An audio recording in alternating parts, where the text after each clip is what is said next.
He has this new book out, Stone's Rules, How to Win at Politics, Business, and Style. I have to say, not only is the book so much fun to read, it is a heavy book. You know how you pick up a book and it's not 500 pages, so you're like, oh, it's not. But each page is heavy. It's like a thick bond, but it's fantastic. You got it. The rules of the road: hit hard, keep hitting harder and harder and harder until they die. No, I'm just summing it up. But we're delighted he's with us, Roger Stone. Congrats on the book. Great to have you on. Hi, Roger. How are you?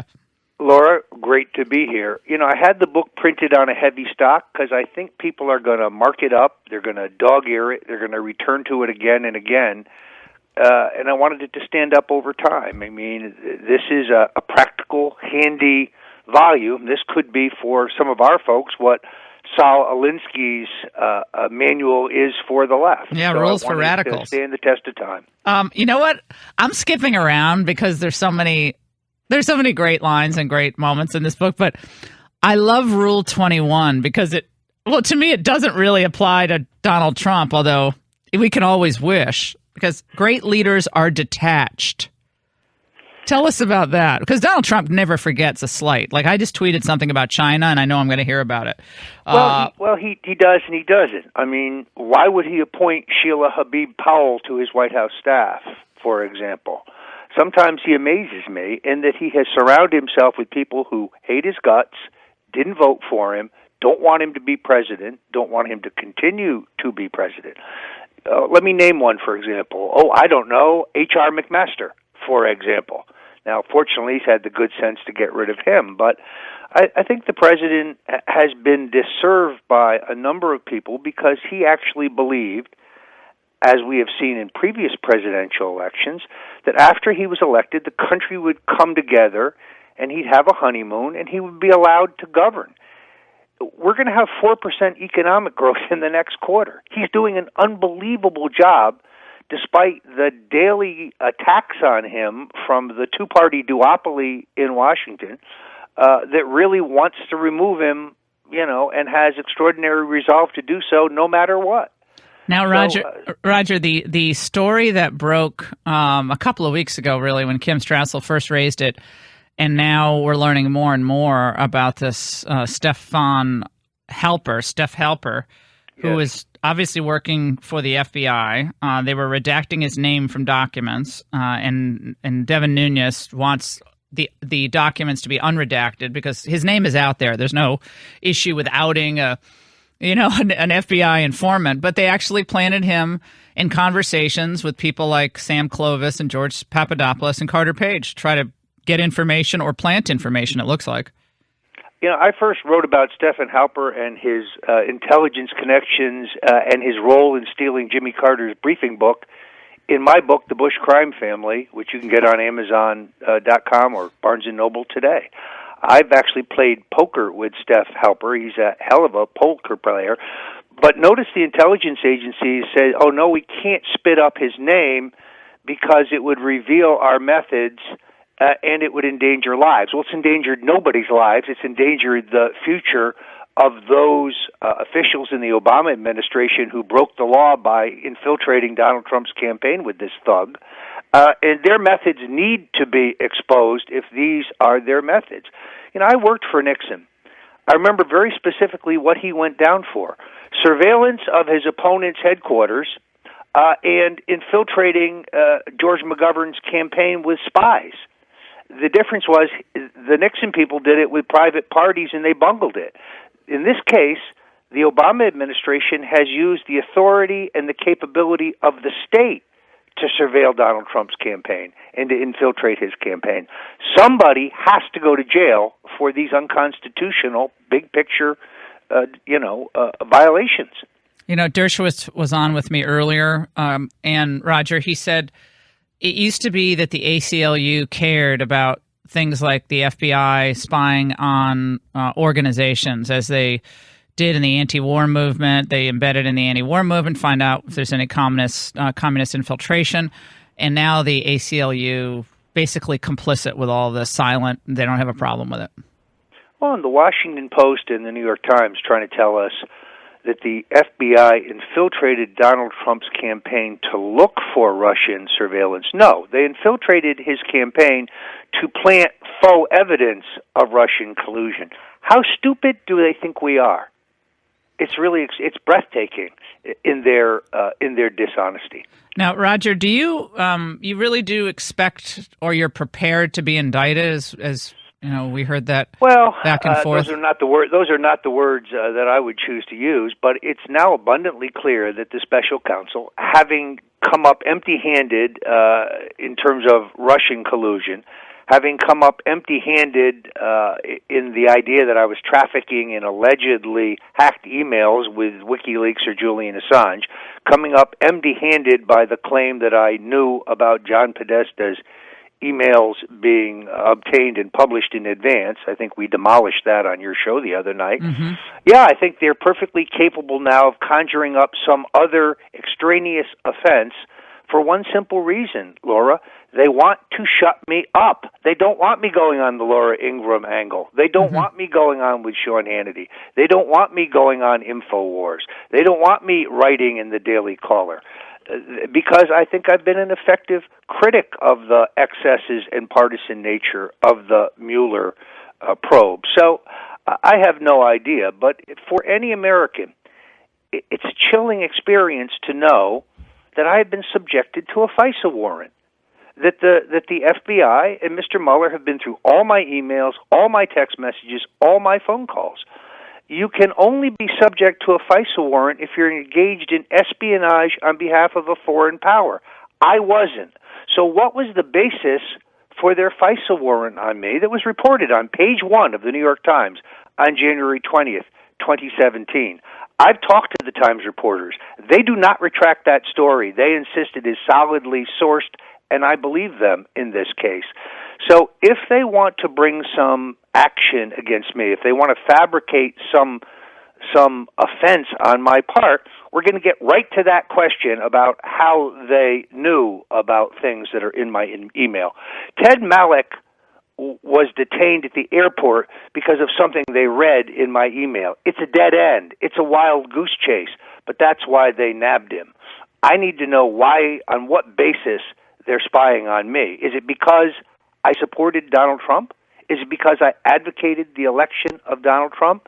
It's a travesty, Laura. Yeah, and I think, again, anyone who has supported this president, anyone who has called out the left for its malfeasance in the quest to take this president out of office or prevent him from ever becoming president is a target. Different ways. Well, and it's look, they have dropped subpoenas on 9 of my former or current associates. The majority of them under 25 years old. We know why they do that. These are kids. They have no material knowledge of my affairs, but they terrify them in their search for any fragment. I mean, next thing you know, they'll be trying to interview my dog to find out whether he was in touch with any Russian wolfhounds. By the way, going back, I'm going to go back and forth to Roger's rules because some of them I just laugh out loud. Okay. This is rule number 62. And I wrote about this as well in of the Izing. Ponytails are for men under 30. Now, all I will say to you about that, Roger, is that they're not for men at all. Okay, that's the only thing I'll say. Just disagree. But he says a bald pate and a ponytail should require the death penalty. Yeah, that is just an offense against. It's so gross. Good taste, and you only see that by and large in Hollywood or in Los Angeles. Let's just say it's not a becoming look. No, that I screamed. You also said the best candidate is one who's lost. I'll throw one out there for you that might contradict what you say there. John McCain. Was he better for having lost before? Yeah, but what I mean to say, look, John McCain is in a category unto himself. Mm-hmm. He says Barack Obama was a much better president than Donald Trump. He says the Russian collusion scandal is much bigger than Watergate. At this point, we wish him well. Godspeed. Yes, we do. May he meet his maker in good shape. But he's demented. He's around the bend. He's not a conservative. He's not a Republican. He is a spokesman for the deep state. I knew him when he was a House member. I knew him when he came to Washington as a Reagan conservative. No one has sucked up more special interest money than he has.